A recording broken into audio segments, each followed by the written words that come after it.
40वें श्लोक का जो उत्तर भाग है इसको हम देखेंगे। तो मैं खास भक्ति सेतु से आग्रह करूंगा कि हमको एक बार 40वें श्लोक से आगे आप एक बार चित्र का दिग्दर्शन कराएं, तो एक बार पुनश्च रेफर हो जाए, थोड़ा सिंहावलोकन हो जाए कि हम परसों के शिविर तक कहाँ पहुंचे थे।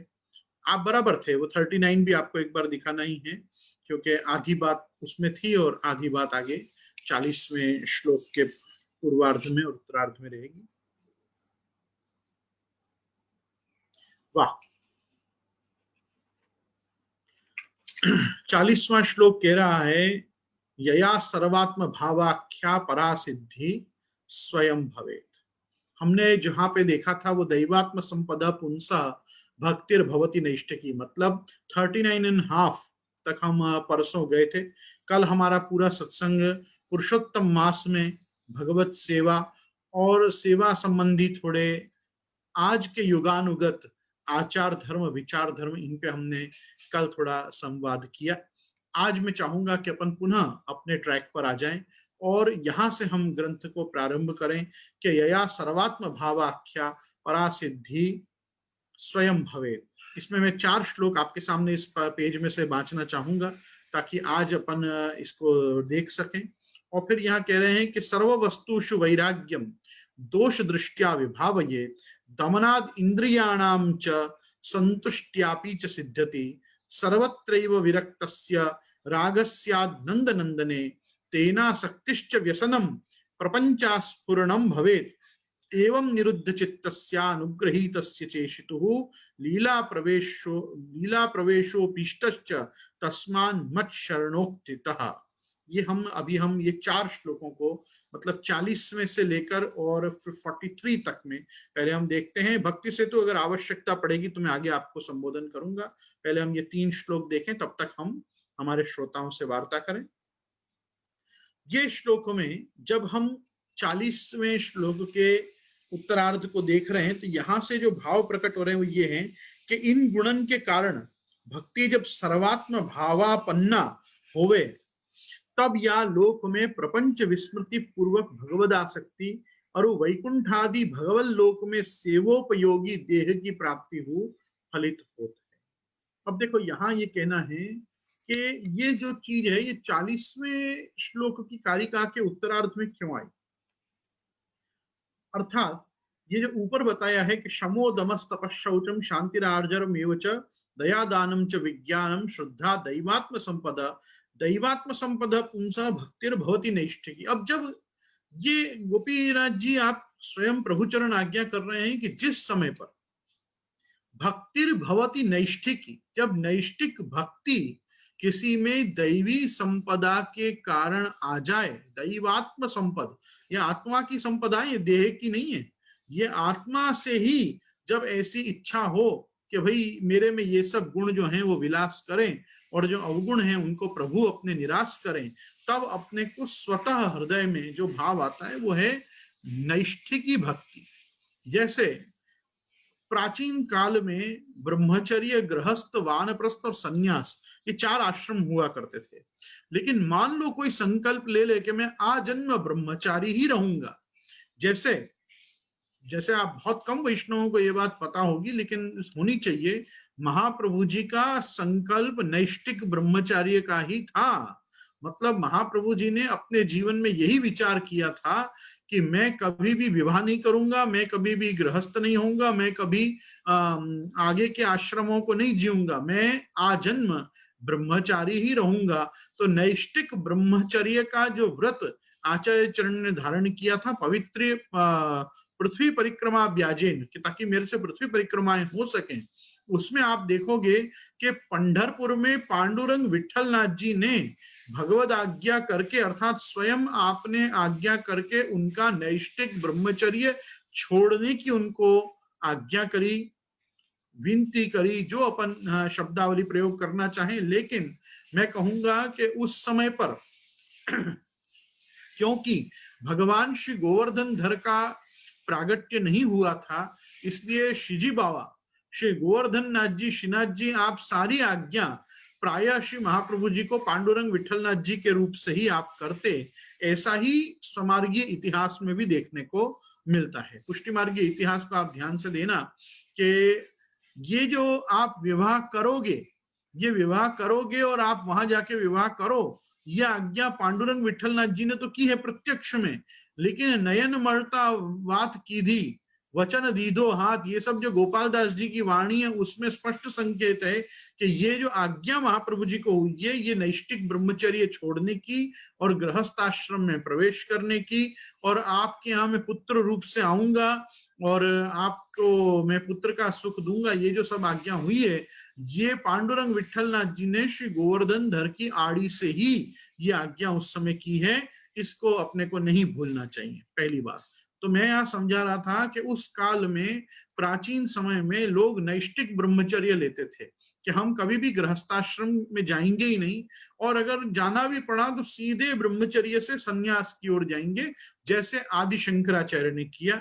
और भी आचार्यों ने, जैसे स्वयं भगवत पाद श्रीमन मध्वाचार्य जी ने भी, आपने विवाह नहीं किया था। केवल एक निम्बार्काचार्य जी के विषय में तो कोई बहुत मुझे सूचना नहीं है कि उन्होंने विवाह किया था या नहीं किया था, लेकिन हाँ, भगवत पाद श्री रामानुजाचार्य का विवाह हुआ भी, और उनकी जो स्त्री थी वो कभी भी उनकी सहधर्मचारिणी नहीं बनी।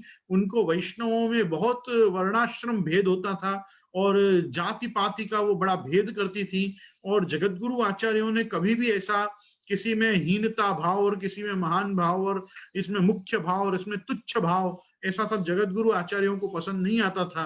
तो जगतगुरु होने के नाते आप समझो कि जगतगुरु श्री रामानुजाचार्य जी ने भी एक समय पर आकर गृहस्थ आश्रम से कंटाल के अपने स्त्री का त्याग किया और बाद में परिव्राजक हो गए, अर्थात आप यति हुए, सन्यासी हुए। लेकिन श्री महाप्रभु जी ने ऐसा नहीं किया। महाप्रभु जी ने नैष्टिक ब्रह्मचर्य लिया और आजन्म आप ब्रह्मचारी अथवा समय आने पर सन्यासी ही आप श्री होना चाहते थे, क्योंकि आप तो ऐसे भी भगवान के वियोग अनल मूर्तिमान, भगवान के विप्रयोग का, वियोग का ही आप अनल वैश्वानर रूप हैं। लेकिन उनके नैष्टिक ब्रह्मचर्य को पांडुरंग विठलनाथ जी ने छुड़वाया और आपको गृहस्थ आश्रम में प्रवेश कराया। तो जैसे नैष्टिक ब्रह्मचारी होता है कि जो किसी भी अवस्था में न छूटे, वैसी भक्तिर भवति नैष्ठिकी, वैसी अपनी भक्ति भी जो होती है वो नैष्ठिक होती है। तो ये एक वस्तु को हमको कभी नहीं भूलना चाहिए कि जब ये शम दम आदि सद्गुण, जिनको दैवी संपदा के धर्म बताए हैं, गुण बताए हैं, ये जो व्यक्ति में आ जाते हैं तो दैवात्म संपदा पुंसः भक्तिर भवति नैष्टिकी, यहाँ पे यो आप आज्ञा कर रहे हैं, फिर वो आदमी उस भक्ति को छोड़ता नहीं। नैष्टिक भक्ति को आदमी नहीं छोड़ता। जैसे महाप्रभु जी की आज्ञा है निष्ठा च साधने रही, साधन निष्ठ होना चाहिए, सेवा में निष्ठा बननी चाहिए। केवल श्रद्धा और भक्ति से सेवा नहीं करनी चाहिए, श्रद्धा और भक्ति अपनी निष्ठा में परिणित होनी चाहिए। उसी प्रकार ये सारे दैवी गुण एक जीव में आके, एक पुरुष में आके उसकी भक्ति को निष्ठावान बनाते हैं। बस यहाँ पे इतना संकेत करके कह रहे हैं, इन गुणों से क्या होगा? इन गुणों के कारण भक्ति जब सर्वात्म भावापन्ना हो जाएगी तो यया सर्वात्म भावाख्या परा सिद्धि स्वयं भवे। अब ये क्या है? परा सर्वात्म भाव क्या चीज है? यो माम पश्यति सर्वत्र सर्वस्वं मयि पश्यति तस्याहम न प्रणश्यामि सच में न प्रणश्यति। भगवान ने जो सर्वात्म भाव विषय गीता जी में भी बहुत जगह पे प्रभु ने आज्ञा की है, जैसे विद्या विनय संपन्ने ब्रह्मणे गवि हस्तिनी शुनि चैव श्वपाके च पंडिता समदर्शिना। सब समदर्शी हो जाएं, वो चांडाल हो, हाथी हो, गाय हो, ब्राह्मण हो, कुत्ता हो, के सामान्य मनुष्य हो, भगवत भक्त हो, के पाखंडी हो, ज्ञानी हो, के कर्म मार्गी हो, कोई भी हो, सबके प्रति एक सा भाव आ जाए। यया सर्वात्म भावाख्य, सर्वात्म भाव आ जाना मतलब मेरी ही आत्मा सब जगह पे है। आत्मवत सर्वभूतेषु यह पश्यति स पश्यति, व्यक्ति वो ही देख रहा है जो अपने आप को सब चीजों में देख रहा है। तो ब्रह्मार्पणम ब्रह्म हविर ब्रह्माग्नो ब्रह्मणाहुतम ब्रह्मैव तेन गंतव्यम ब्रह्म कर्म समाधिना, ये सब वाक्य जो हैं वो एक प्रकार से ऐसी अवस्था के ऊपर ले जाते हैं। प्रजहाति यदा कामान सर्वान पार्थ मनोगतान आत्मन्यैवात्मना तुष्ट स्थित प्रज्ञस्तुदोच्यते।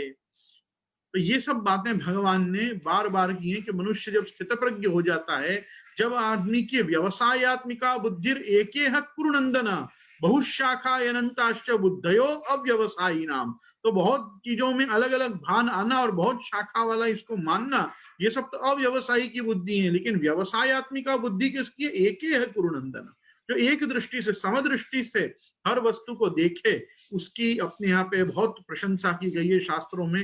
विशेष करके भगवत शास्त्र में भी ये माना गया है, जैसे अगर भगवत शास्त्र पुरस्सर हमारे पूर्वाचार्यों की दृष्टि नहीं होती तो हमारे यहाँ दोंधी, अली खान पठान, रस खान, ताज बीबी, ये सब भक्त कहाँ से आते हैं आप मुझे बताओ। अपने यहाँ ये सब भक्त जो हैं ये सब बड़ी जात के हैं। तो बड़ी जात के भक्तों को भी अपने यहाँ उनके अंदर दैवी गुण मान के, दैवात्म संपद युक्त मान के उनकी भी भक्ति को नैष्ठिकी माना है। तो अपने यहाँ कभी भी किसी में ऐसा वर्ण भेद और आश्रम भेद नहीं किया। इसी कारण से अपने यहाँ कीर्तनकार कीर्तनों में भी गाते हैं कृष्णदास पंचम वर्ण थाप थापी। तो ये जो महाप्रभु जी श्री गुसाई जी का औदार्य है, कृपा है, वो यही है कि ब्राह्मण हो, क्षत्रिय हो, वैश्य हो या शूद्र हो, ये चारों वर्णों को समान अधिकार भगवत भक्ति करने के दिए। भगवत भक्ति के प्रकार, भगवत भक्ति के प्रकार इनके भिन्न हो सकते हैं, पर अधिकार सबके समान हैं। और आप इसीलिए देखो अपने यहाँ पुष्टि मार्ग में सर्वाधिक यदि कोई वर्ण है तो वैश्य वर्ण है। वैश्य वर्ण के लोगों को अपने यहाँ कितनी चीजें दी गई हैं, शंखोदक, धूप, दीप, आरती इत्यादि कोई भी चीज करने में सिर्फ इतना आग्रह रखा गया है कि त्रैवर्णिकों में अगर हो, वैश्य हो, यज्ञोपवीत वाले हो, तो ही शंख शालिग्राम इन सब का स्पर्श करो, तो ही अपनी यहाँ घंटानाद में टकोरा बजाओ, तो ही अपने यहाँ शंख फूको।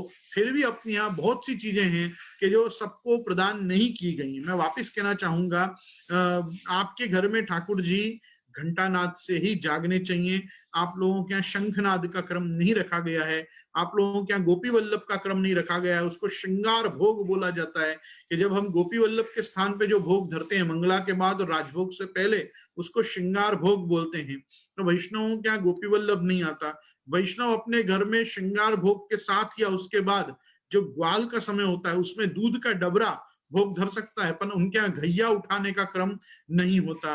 तो वल्लभ कुल में घैया आरोपते हैं, वल्लभ कुल में गोपी वल्लभ भोग आरोपते हैं। भोग का जो भोग है वो भी वैष्णव घरों में नहीं होता।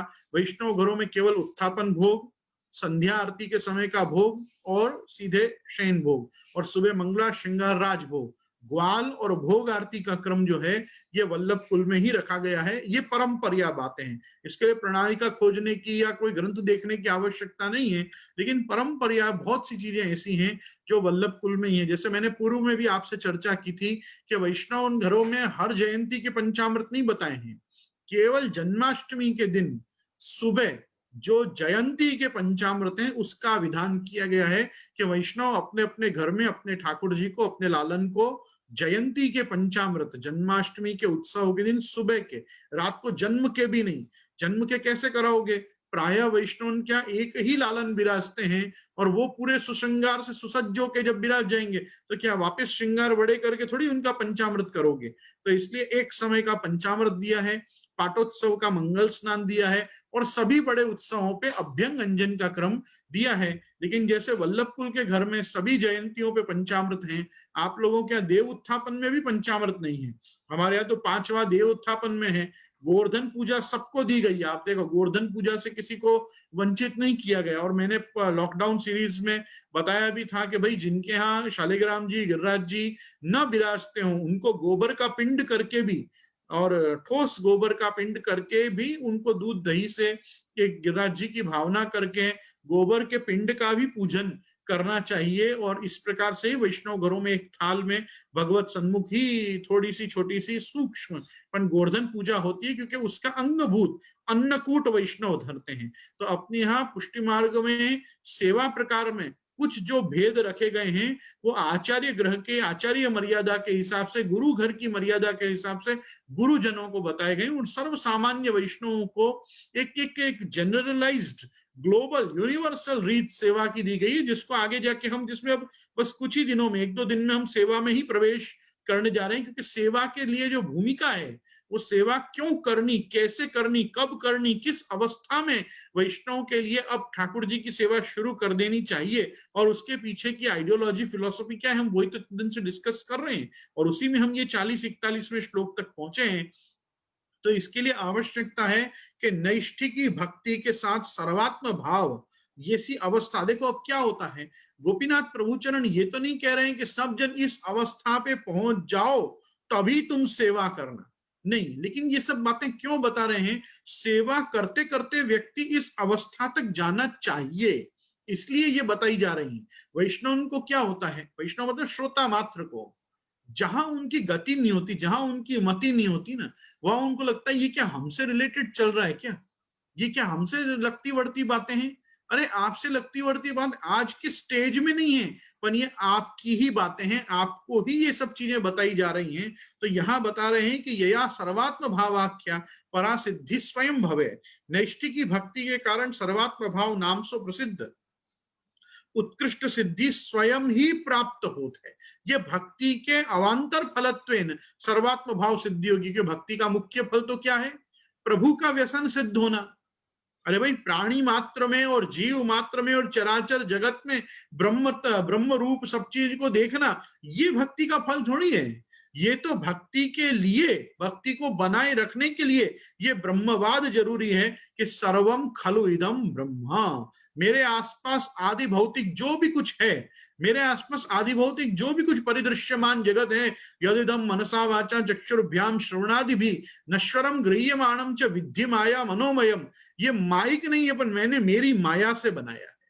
मैंने आपको 2 दिन पहले कहा था ना, माया तू प्रकृतिम विद्धि माइनम तू महेश्वरम। माया का अर्थ अपने को शांकरों के ग्रंथों को इंग्लिश ट्रांसलेशन करते करते बता दिया गया कि माया मीन्स इल्यूजन। माया इज नॉट इल्यूजन, माया इज नेचर।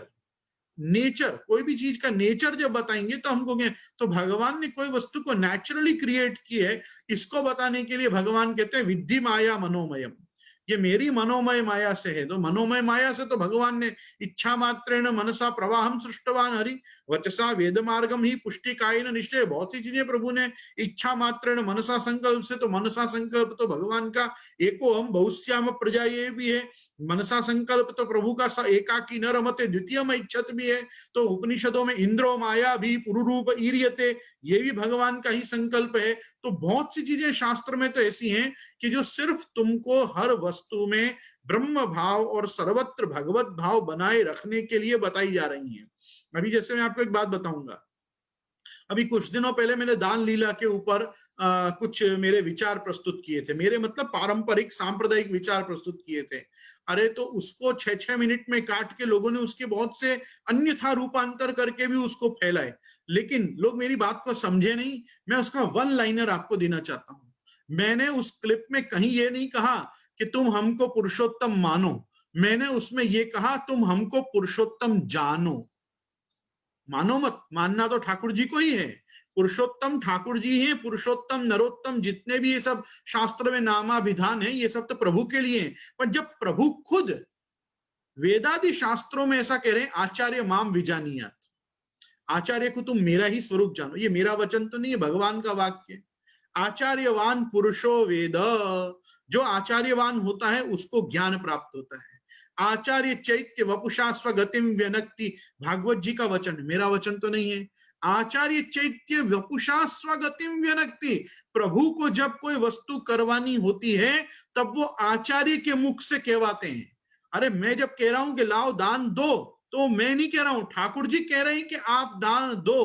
तो ये भगवद आज्ञा का एक माध्यम, एक मीडियम, जैसे वो गिरम समाधो गगनो गगने समीरताम, अरे आकाशवाणी भी भाई क्षीरम वो तीरम क्षीर पयोदधे, जब सब जन देवी देवता मिलके भगवत अवतार के लिए व्यापी वैकुंठ के तट पे गए और वहां जाके प्रभु की प्रार्थना करी, पुरुष सूक्त से भगवान का स्तवन किया, भगवत दर्शन किसी को भी नहीं हुए, लेकिन आकाशवाणी हुई। आकाशवाणी हुई तो आकाशवाणी हुई, ये बात सबने सुनी, सबको अनुभूति हुई कि भगवान ने आकाशवाणी की। पर उस आकाशवाणी ने कहा क्या, ये केवल ब्रह्मा जी को पता चला। ब्रह्मा जी को जब पता चला तो ब्रह्मा जी ने पलट के फिर बाद में सारे देवताओं को संबोधित करते हुए कहा कि भगवद आज्ञा मुझे ऐसे हुई है, और तुम सबको कहा है तुम सब यदुवंश में जन्म लेना, और इसमें दाऊ जी के रूप में भगवान शेष जी भी प्रकट होंगे, और प्रभु को भूमि के दुख का सब अनुभव है, सो प्रभु यदुवंश में अवतार लेके तुम्हारे ये सब भूमि का भार हरण करेंगे। अब ऐसा ऐसा क्या आकाशवाणी ने कौन सी ऐसी जावा प्लस प्लस में या ओरेकल में या कोई अल्ट्रा मॉडर्न कोडिंग लैंग्वेज में बात करी जो और देवताओं को नहीं समझ में आई? पर भाई वो एक ट्यूनिंग व्यापी वैकुंठाधीश्वर भगवान श्रीमन नारायण या स्वयं ठाकुर जी की और ब्रह्मा जी की रही, वो ब्रह्मा जी के पास जो आई वो आपने केवल उस प्रकार से प्रभु बहुत सी ऐसी आज्ञाएं होती हैं, बहुत सी ऐसी बातें होती हैं जिनके लिए भगवान आदि शंकराचार्य को भेजते हैं, रामानुजाचार्य को भेजते हैं, वल्लभाचार्य को भेजते हैं, मध्वाचार्य को भेजते हैं, निम्बार्काचार्य को भेजते हैं, चैतन्य महाप्रभु को भेजते हैं, स्वामीनारायण को भेजते हैं, भेजते ही रहते हैं किसी न किसी को। और आप आचार्य चैत्य वपुषा स्वगतिम व्यनक्ति करते हैं, उससे ये अर्थ थोड़ी निकलता है कि गोस्वामी गोविंद राय जी कह रहा है कि मैं ही भगवान हूं और मैं ही पुष्टि पुरुषोत्तम हूं। ऐसा नामापराध और ऐसा मुखरता दोष में क्यों यहां बैठ के इस गादी से करने लगा? ना मैं हिरण्यकश्यप हूं, मैं हिरण्यकश्यप भी नहीं हूं जो कहूं मैं ही भगवान हूं। ऐसा कोई मुखरता दोष पुष्टि संप्रदाय में तो कर ही नहीं सकता है जो प्रभु की सत्ता को जानता है। पर मैं अगर ये कह रहा हूं मेरे हृदय में ठाकुर जी विराज रहे हैं, इससे मैं भगवत रूप हूं, मेरे भाव में ठाकुर जी विराज रहे हैं इसलिए मैं भगवत रूप हूं, मेरे अंश मात्र में मेरे वंश में ठाकुर जी विराजते हैं, अस्मत् कुलम निष्कलंकम यत् कृष्णेन आत्मसात्कृतम, ये मेरा पूरा जो कुल है ये निष्कलंक है क्योंकि इसने अपने प्राणों को कृष्ण के साथ आत्मसात किया है। ये गोसाई जी के वचन है, गोविंद राय जी के वचन तो नहीं है।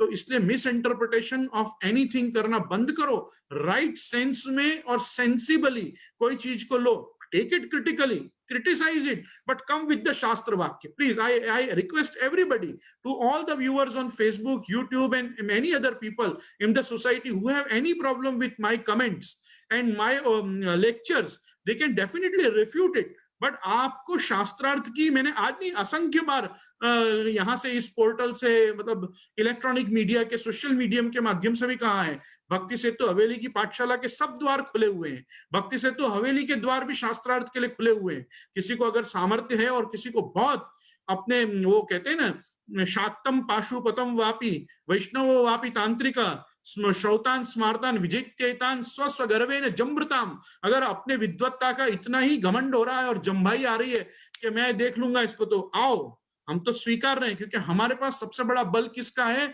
आचार्य और आचार्य वाणी का और पूर्वाचार्यों के वचनों का। हम उनके वचन से इतर कोई चीज का प्रतिपादन यहां से नहीं करते।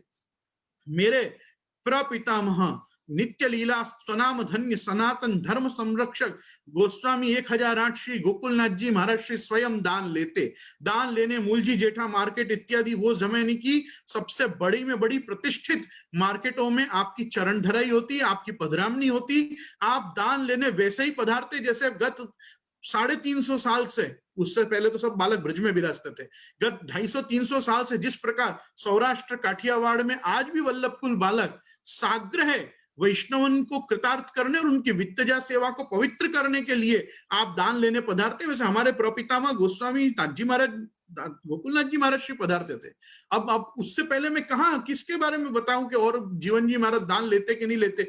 जो चीज परंपरा हो रही है हमने उसकी एडवोकेसी करी है, हमने उसको सपोर्ट किया है कि जो चीज परंपरागत है वो बराबर है और जो परंपरागत है उसको शास्त्र पुरस्सर प्रमाण है, तो इसलिए हम कोई विषय में बोले। अन्यथा मेरे को कोई पंचायत नहीं है कि किसको दान देना हो दे, नहीं देना हो न दे, लेकिन जब बात आएगी कि संप्रदाय में क्या होवे तो मुझे वो बोलना ही पड़ेगा कि संप्रदाय में क्या होता आया है, क्या होना चाहिए और आप क्या करें। क्योंकि मैं भी यहाँ पे निठल्ला निकम्मा नहीं बैठा हूं, मैं भी यहाँ गुरु पद पे आचार्योचित आसन पे बैठा हुआ हूं और मेरा ये धर्म बनता है कि मैं सत्य बोलूं। सत्यम वद धर्मंचर, धर्म का आचरण अगर मैं आपसे भी कराऊं तो आचिनोति ही शास्त्राणि स्वाचार्य स्थापयत्यपि उपदेक्षयन्ति तम येन तमाचार्यम प्रचक्षते। मेरे लिए ये कर्तव्य बनता है कि मैं पहले वे शास्त्र अध्ययन करूं, अध्ययन करके उन धर्मों को अपने जीवन में स्थापन करूं और स्थापित धर्म को मैं उपदेश करूं। मैं कुछ भी कहीं से आके बोलने नहीं लग जाऊं आजकल के संत महंत और बाबाजियों की तरह जो सब आज कृष्ण जन्मभूमि में बैठे हुए हैं। मेरे कहने का तात्पर्य सिर्फ इतना है कि आप सब यहां से एक भी वाक्य यदि जाता है तो उसको इस परिप्रेक्ष्य में लीजिए कि हमको संप्रदाय को एक सूत्र में बांधना है, हमको संप्रदाय को, पुष्टि मार्ग को एक सी विचारधारा में लाना है। ये जो सब जन रास मंडली के घोड़ा की तरह छूट गए हैं, इन सबकी लगाम को वापस साधना है। और सबसे बड़ा बात क्या है?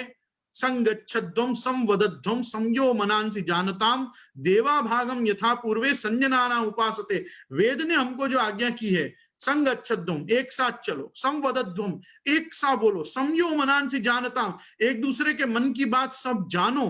तो वो कब होगा? जब हम शास्त्र को पढ़ के, शास्त्र वाक्य के आधार पे अपने आचरण को निर्धारित करेंगे।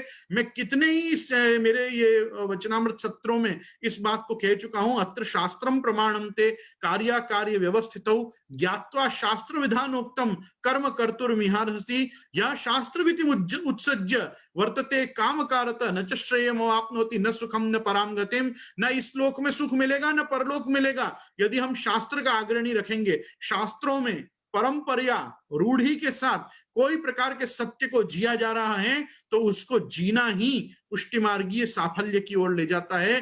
बैठे बैठे हर चीज का विरोध नहीं करना चाहिए, हर चीज को इकोनॉमिकल कमर्शियल एस्पेक्ट में नहीं डालना चाहिए, हर चीज को प्रोफेशनली लेना चाहिए। कुछ चीजें प्रोफेशनली, प्रोफेशनल का मेरा तात्पर्य the things, the tenets and doctrines which you profess, जिस चीज को हम पढ़ा रहे हैं, वो पढ़ा हम उन्हीं चीजों को रख सकते हैं जो हम जी रहे हैं। यदि मेरे यहाँ जो चीज परंपरा से अलाउड है वो ही मैं बोलूंगा, जो चीज नहीं अलाउड होगी मैं कैसे बोल सकता हूं कि आपको ये करना चाहिए? आप मुझे सोचो, एक अच्छे व्यक्ति के, सामान्य व्यक्ति की तरह सोचो कि बाबा ऐसी आज्ञा क्यों करेंगे, जी ऐसी आज्ञा क्यों करेंगे कि जो होता ही नहीं है। मैं वापिस यहाँ सबको मेरे ग्रंथ पे लाने के लिए इतनी वाक्य जरूर कहूंगा, सर्वात्म भाव सिद्धि के लिए मत सहिष्णुता बहुत जरूरी है। अगर हम ऐक्य मत ही नहीं होंगे, एक मत ही हम नहीं होंगे, हमारे मतैक्य ही अगर स्थापित नहीं होगा, तो फिर आप मुझे बताओ कि अपन कैसे अध्ययन कर पाएंगे, कैसे हम किसी को शास्त्र पढ़ा पाएंगे? हम इस पूरे सोशल मीडिया के माध्यम से प्रभु चरण श्री गोपीनाथ जी के सन्निधान में आगे जाके तो बहुत सारे वाक्य ऐसे आने वाले हैं कि जिसमें यथार्थ सबके सामने आएगा ही। जहां श्री गोपीनाथ जी को आज्ञा करनी होगी अलंकुर्वीत सप्रेम स्वीयान भक्तान प्रदर्शयेत, तब वैष्णव सृष्टि के एक भी कंठीबंध और एक भी ब्रह्म संबंधी व्यक्ति को ना आप स्वीय में से हटा पाओगे ना भक्त में से हटा पाओगे। स्वीयान भक्तान प्रदर्शयेत में लाना ही पड़ेगा कि क्यों सबको दर्शन कराने जरूरी हैं, क्यों सबको दर्शन आज भी खुल रहे हैं। परंपरा से पूर्वाचार्यों ने क्यों अपने मंदिर के गोवर्धन चौक के, रतन चौक के द्वार खोल के सबको आग्रह किया कि आज ये बड़ो दिन है, आज ये उत्सव है, आओ दर्शन करो, यहाँ पे माथा टेको और देखो कि सेवा कैसे हो। तो वो सब चीजों का जो प्रकार परंपरा से आ रहा है, वो ग्रंथ अपने को उसी ओर ले चल रहा है। यहाँ पे स्पष्टतया आज्ञा कर रहे हैं, सर्व वस्तुषु वैराग्यम दोष दृष्टिया विभावयेत। सुनना, दमनाद इंद्रियाणाम च संतुष्ट्यापि च सिद्ध्यति। दोष दृष्टि राखी के सर्व वस्तुन में वैराग्य की विभावना करे। इंद्रियन पे संयम और संतोष राखवे तू अवश्य वैराग्य सिद्ध होते हैं। दो प्रकार बताए वैराग्य सिद्धि के, एक दोष दृष्टि राखी के सर्व वस्तुन में। अब दोष दृष्टि सर्व वस्तुन में कैसी रखनी है? तो दोष दृष्टि किस प्रकार की रखनी है? सब वस्तु को नश्वर जाननी है, देह को भी क्षण भंगुर जाननी है कि किस क्षण ये नष्ट हो जाए हमको पता नहीं है। इसलिए ना देह से मोह करना है ना लोक में प्राप्त पदार्थों से, मतलब मटेरियलिस्टिक सोच नहीं रखनी है। उसके अर्थ में कह रहे हैं कि सर्व वस्तुषु वैराग्यम दोष दृष्टिया विभाव है, उसकी विभावना करो। दोष नहीं है, सब कुछ ब्रह्मात्मक है, आधिभौतिक स्तर पे सब कुछ अक्षर ब्रह्मात्मक है, लेकिन आप उसमें वैराग्य आवे, उसके मोह में न पड़ जाओ, इसके लिए उसमें दोष का दर्शन करो। और दोष दर्शन यही है कि वो स्थायी नहीं है, वो अपने पास नित्य नहीं है। तो जो चीज नित्य और स्थायी नहीं है उसका अपने को बहुत चिंतन नहीं करना। और दमनाद इंद्रियाणाम च संतुष्ट्यापि च सिद्ध्यति, और थोड़ा इंद्रियों को दमन भी करो और उससे भी वैराग्य लाने का प्रयास करो, क्योंकि वैराग्य भक्ति में बहुत आवश्यक है। मत भूलना, हमको भागवत जी का महात्म्य बताता है कि ज्ञान और वैराग्य ये दोनों भक्ति के पुत्र हैं। भक्ति के पुत्र होने के कारण हमको ज्ञान भी चाहिए, हमको वैराग्य भी चाहिए। जब मनुष्य में सच्ची भक्ति परमात्मा की आती है, तब मनुष्य के अंदर भगवद विषयक ज्ञान और लोक विषयक वैराग्य स्वतः जन्म लेते हैं। भक्ति आने पर भगवद विषय ज्ञान होगा, कि भक्ति आएगी तो प्रभु का ज्ञान होगा। भक्ति आके सामाजिक ज्ञान नहीं देगी आपको, सामाजिक ज्ञान और वैज्ञानिक ज्ञान नहीं आएगा। भक्ति आने से क्या होगा? परमात्मा विषयक, आत्मा विषयक ये ज्ञान होगा। और उसी प्रकार का वैराग्य होगा कि केवल अनुराग परमात्मा में रहेगा और धीरे धीरे सर्व संबंधों में से, संबंधियों में से, समाज में से और इस लोक संबंधी वस्तु में से अपने वैराग्य आता चला जाएगा। और यही भक्ति की सबसे बड़ी उपलब्धि है। और इसीलिए न ज्ञानम न च वैराग्यम प्राय श्रेयो भवेदिह, ये 11वें स्कंद में प्रकट हुआ कि ज्ञान वैराग्य की भक्ति में आवश्यकता नहीं है, क्योंकि भक्ति आने पर ज्ञान और वैराग्य स्वयं आते हैं। जिसके अंदर भगवत भक्ति आएगी उसमें धीरे धीरे अपने आप ही मार्ग विषय ज्ञान, गुरु विषय ज्ञान, प्रभु विषय ज्ञान, वैष्णवों के विषय में ज्ञान, वैष्णवों का मूल स्वरूप, ये सब धीरे धीरे अपने आप आएगा। यहाँ पे कह रहे हैं सर्वत्रैव विरक्तस्य रागस्याद नंद नंदने। देखो आ गई ना बात यहाँ पे। और तेना शक्तिश्च व्यसनम प्रपंचा स्फुरणम भवेत्। आप आज्ञा कर रहे हैं जो सर्वत्र वैराग्य वारो होए वाको ही नंद नंदन श्री कृष्ण में प्रेम होते है। प्रेम ते आसक्ति होते है, आसक्ति ते व्यसन अरु प्रपंच की अस्फूर्ति पूर्वक मन को भगवान में निरोध सिद्ध होता है। प्रपंच की अस्फूर्ति, प्रपंचास्फूर्णम भवे। अस्फुरण मतलब प्रपंच धीरे धीरे, प्रपंच की विस्मृति, प्रपंच अपन भूलते चले जाएं और भगवान के ही विषय में अपना ज्ञान उत्तर उत्तर बढ़ते चला जाए। तो जो भक्ति वर्धिनी में प्रेम, आसक्ति और व्यसन 3 सोपान श्री महाप्रभु जी ने बताए, उसका यहाँ संकेत प्रभु और चरण यहाँ कर रहे हैं कि सर्वत्रैव विरक्तस्य रागस्याद नंद नंदने। सब ठिकाने से अपने को विरक्त हो जाना है और आसक्त कहाँ होना है? नंद नंदन में। मैंने क्या आपको कहा, ये आज की दशा नहीं है, ये अपनी अभी की दशा के बारे में बात नहीं हो रही है। जब सेवा करते करते करते करते काफी वर्षों तक अपने को स्वयं ही प्रेम, आसक्ति, व्यसन, ऐसा। अब देखो कैसा होता है, लोग अचानक प्रश्न करेंगे कि भाई हम तो इतने साल से सेवा कर रहे हैं, हमको तो नहीं हो रहा है। तो उसका एक ही उत्तर है, सीढ़ी आपके सामने है, चढ़ना नहीं चढ़ना हो तो आपकी इच्छा पे है। भाई आपको चढ़ना है तो आप चढ़ो, आपको नहीं चढ़ना आप मत चढ़ो। आज क्या हो रहा है, उपलब्ध संप्रदाय में सब है, अपन लाभ नहीं ले रहे। संप्रदाय में प्राप्त अपने को सब है, अपनी पात्रता में, अधिकारिता में हर चीज एलिजिबिलिटी आ रही है कि हाँ आप ये कर सकते हो, पर अपन उस ओर जा नहीं रहे। गोपीनाथ जी अपन सबका संकेत कर रहे हैं कि सेवा करने वाला व्यक्ति सोचो तो सही कि तुम इतने वर्षों से सेवा क्यों कर रहे हो।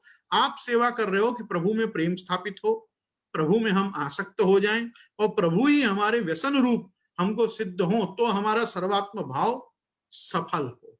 सर्वात्म भाव होता रहे और परमात्मा भाव ही सिद्ध ना हो तो आप विचार करो कैसी भक्ति चल रही है। सब में परमात्मा को देख रहे हो, कौन परमात्मा में? अरे परमात्मा में तो परमात्मा को पहले देखो, तब जाके वो परमात्मा को जीवात्मा से लेके ये संसार की सर्वात्माओं में देख पाओगे। अरे गोपी नाम तत्पति नाम च सर्वेशाम देहधारी नाम योन्तश्चरति सोध्यक्ष क्रीडे नेने देह भाग। अरे वो जब गोपी जनों में, गोपी जनों के पतियों में और सर्वेशाम देहधारियों में क्रीड़ा कर रहा था, योन्तश्चरति, तब तुमको प्रश्न नहीं हुआ राजन। आज वो देह लेके आ गया तो तुमको प्रश्न हो रहा है कि ये क्यों रास कर रहे हैं।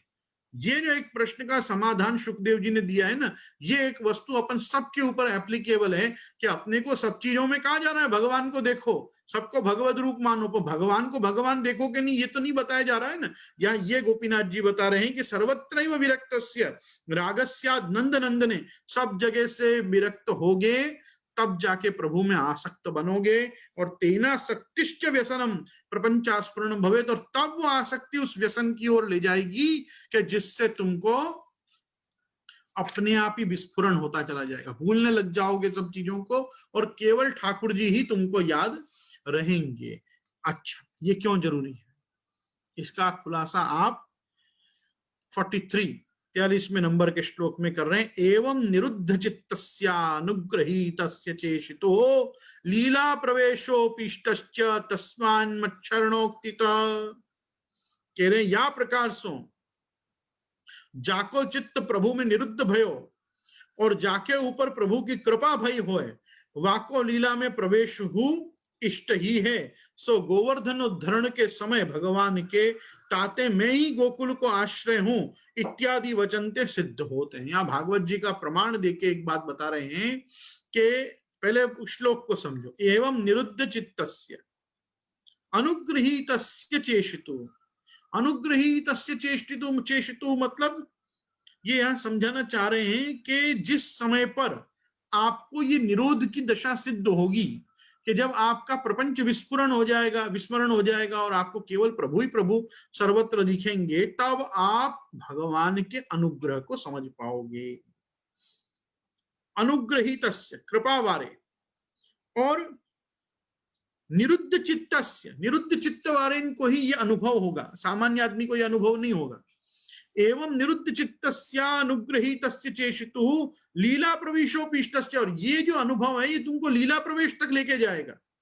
क्यों? उसमें क्या प्रमाण है लेके जाएगा? उसमें प्रमाण गोवर्धन उद्धरण के अध्याय में भगवान का वचन है, तस्मान मच्छरणोक्तिता। कौन सा वचन है? भगवान का वचन है, तस्मान मच्छरणम गोष्ठ्यम मन्नाथम मत परिग्रहम गोपाये स्वात्म योगेन नित्यम में व्रतमास्थितः। तस्मान मत शरणम गोष्ठ, ये सब मेरी शरण में आए हुए हैं। मन नाथम, मुझे अपना नाथ मानते हैं। मत परिग्रहम, मुझे ही प्राप्त करना चाहते हैं और कुछ नहीं चाहते हैं। इसलिए गोपाये स्वात्म योगे न नित्यम में व्रतमास्थित, इसलिए ये सब मेरे ही व्रत में क्योंकि स्थित हैं, तो इनकी रक्षा करना मेरा ही कार्य है। ऐसा विचार कर भगवान श्री गोवर्धन पर्वत को एक उंगली पे उखाड़ के और फिर आप उसको धारण करते हैं और ब्रज भक्तों की रक्षा करते हैं। तो प्रभु ब्रज भक्तों की रक्षा कब करते हैं?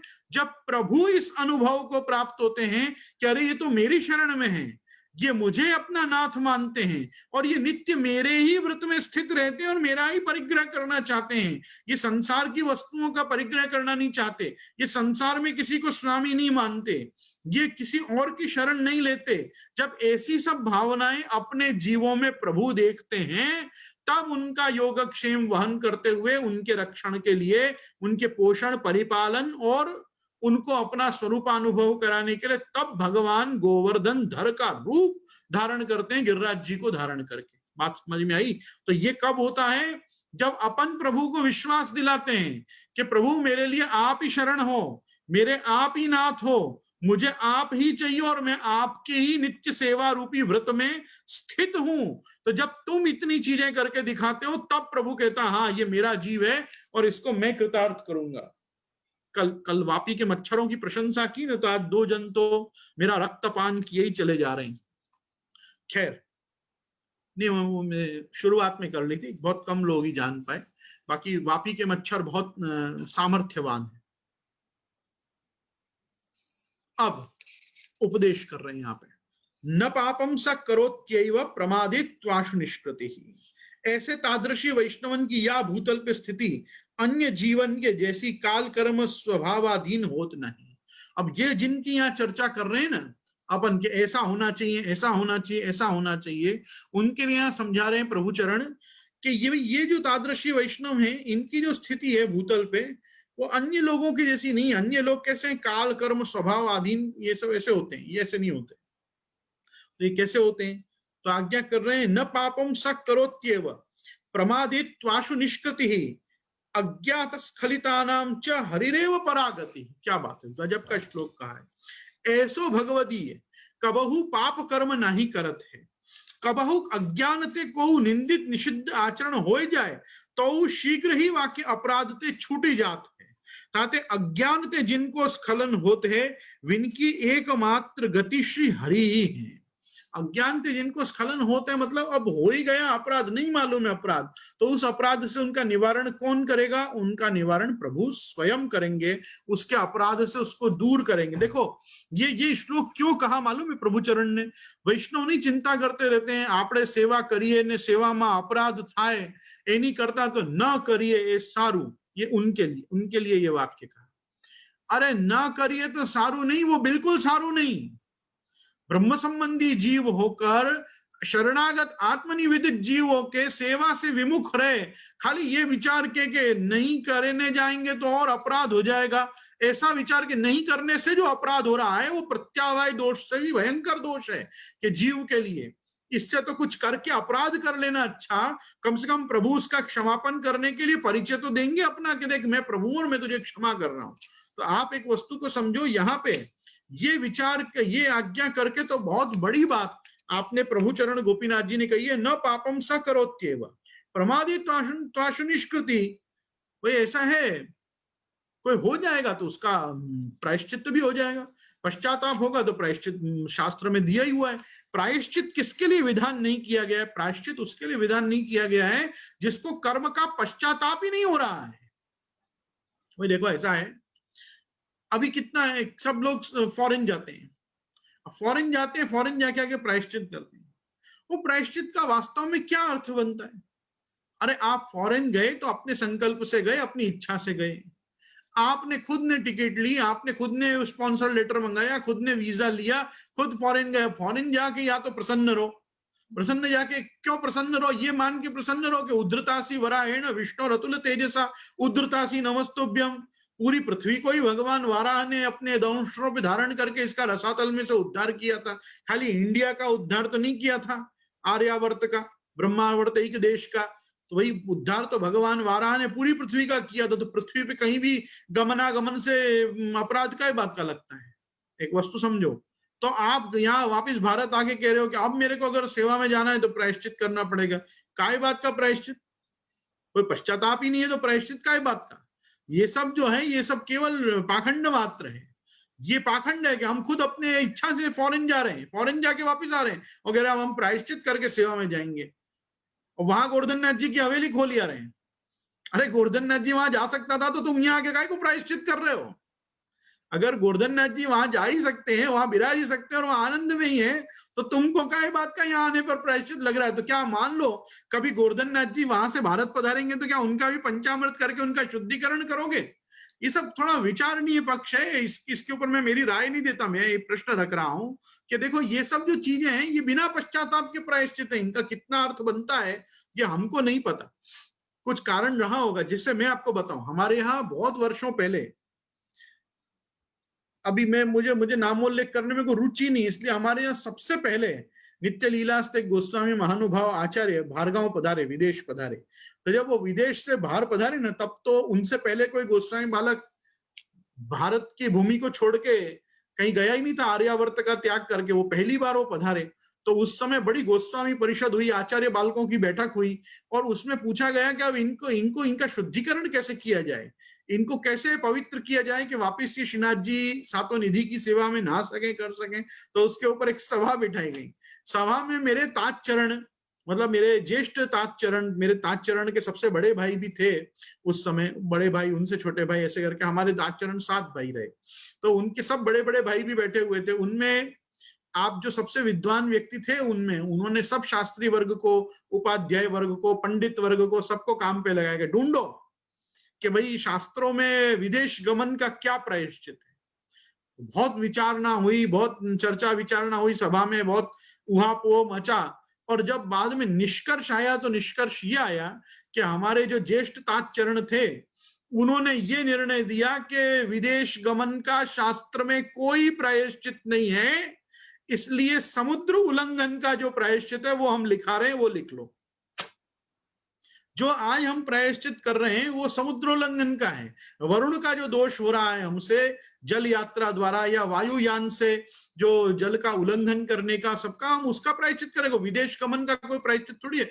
अधिकांश लोगों को आज भी पूछो कि आप काय का प्रायश्चित कर रहे हो, तो उनको पता नहीं होता है कि वो समुद्रोल्लंघन का प्रायश्चित कर रहे हो। तो हम विदेश गए थे ना, हम विदेश जाने का, म्लेच्छ देश में जाने का हम प्रायश्चित कर रहे हैं। ये सब प्रायश्चित व्यर्थ है, क्योंकि इनमें कहीं भी पश्चाताप नहीं है। और प्रायश्चित वेद में प्रकट होती पुष्टि है, समझना। देखो मर्यादा तो यही है ना, जो मर्यादा है, वेद वाक्य जो है वो मर्यादा है, पर उसमें कृपा का फैक्टर कहाँ है? कृपा का फैक्टर ये है वेद में कि तुमसे ये हो गया ना, कोई बात नहीं, चलो अब ये कर लो तो तुम शुद्ध हो जाओगे। तो ये जो है ना, ये कृपा का, पुष्टि का फैक्टर है वेदों में, जहां प्रायश्चित की व्यवस्था दी गई है। लेकिन प्रायश्चित की शर्त यही है कि वो प्रायश्चित पश्चाताप से अंदर हृदय में आना चाहिए, और उसके बाद ऐसा संकल्प होना चाहिए कि अगली बार मैं नहीं करूंगा। ना कि ऐसा कि अभी प्रायश्चित किया और 3 महीना बाद की फिर एक टिकट करवा ली और फिर वापस आप पधारी आए, आप कृपा करिए, ऐसा वहां की वैष्णव सृष्टि पे। ये सब बात गलत है। ये इसलिए यहाँ पे ये आज्ञा हो रही है। और इसी चीज को समझाते हुए कह रहे न पापम स करोत्यैव प्रमादित्वाशु निष्कृति अज्ञात स्खलितानां च हरिरेव परागति। अगर अज्ञान में कोई अपराध हो जाएगा तो उसकी तो गति फिर प्रभु ही है, प्रभु उस चीज को रिपेयर आप स्वयं भक्त के लिए करेंगे। ऐसे भगवदीय कबहू पाप कर्म नहीं करत हैं, कबहू अज्ञानते को निंदित निषिद्ध आचरण हो जाए तो शीघ्र ही वाक्य अपराधते छूटी जाते हैं, ताते अज्ञानते जिनको स्खलन होते हैं विनकी एकमात्र गति श्री हरि ही है। ऐसा समझा के यहाँ पे ये 45वां श्लोक ले रहे हैं। और हरिर भक्तापराधेषु दययैव प्रसीदति दोषेषु न गतिस्तस्मात् दोषान् संपरिवर्जयेत्। भक्त की अपराध अथवा दोष में हूं भगवत अतिरिक्त अन्य कोई गति नहीं है, ताते दोषन के पूर्ण रूप से त्याग करनो तथा हरि विन पे दया करी के प्रसन्न ही रहते हैं, ऐसो विश्वास राखनो। यहाँ पे इस श्लोक में एक बहुत सुंदर बात ये बताई गई है कि हरिर भक्तापराधेषु दयैव प्रसीदति, दयैव प्रसीदति। भक्तन की अपराध अथवा दोष में हूं भगवत अतिरिक्त अन्य कोई गति नहीं।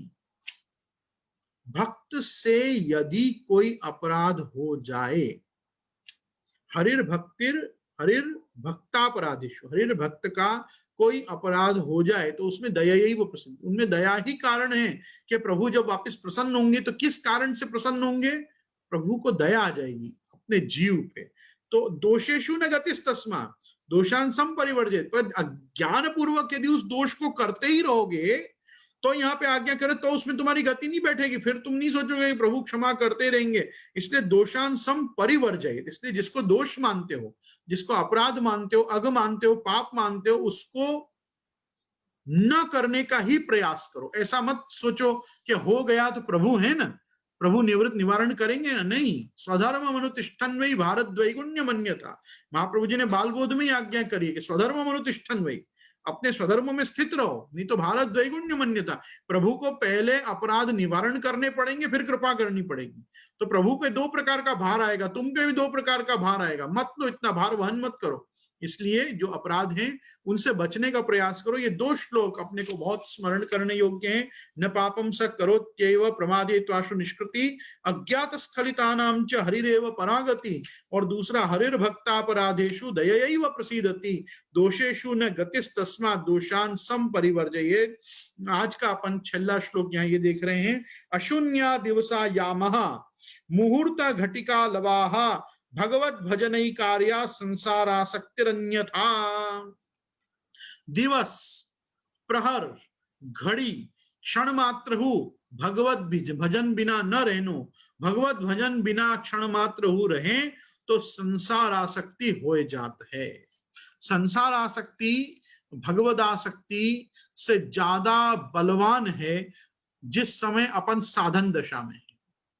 साधन दशा में जो व्यक्ति है उसके समय में तो संसार आसक्ति ज्यादा बलवान है, भगवद आसक्ति अपने यहाँ बहुत कम कम समय अपने को स्फुरण होती है। इसीलिए यहाँ पे दिवस, प्रहर, घड़ी, क्षण मात्र हो, मतलब ततः सर्वात्मना नित्यम श्री कृष्ण शरणम मम वदद्भिरेव सततम स्थेयम। ये जो महाप्रभु जी की आज्ञा नवरत्न में है, इसको समझाते हुए यहाँ कह रहे हैं कि अपने को प्रभु का अनन्यांश चिंतयन्तो माम ये जनाः पर्युपासते तेषाम नित्याभियुक्ता नाम, अनन्य चिंतन भी करना है और तेषाम नित्याभियुक्त भी रहना है। तो नित्याभियुक्त मनुष्य के अनन्य चिंतन से प्रभु प्रसन्न होते हैं।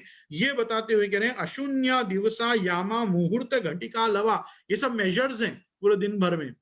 और भगवत भजन ही कार्य संसार आसक्ति। अब ये श्लोक पे कोई सोचेगा कि मैं पूरे दिन भगवत भजन करूंगा तो मैं मेरा धंधा कब करूंगा, मैं स्कूल कब जाऊंगा, कॉलेज कब जाऊंगा, ऑफिस कब जाऊंगा, लोक के काम कब करूंगा, लोकाचार कब करूंगा। नहीं, वहां पे कपट लाना बहुत जरूरी है हृदय में। वो सब कपट के साथ करना है। अर्थात हमको ऑफिस जाने के समय ये नहीं सोचना है मैं कमाने जा रहा हूं, ये विचारना है ये जो आवक मुझे होगी, इससे जो मुझे लाभ होगा, इसके बेनिफिशियरी मेरे ठाकुर जी हैं।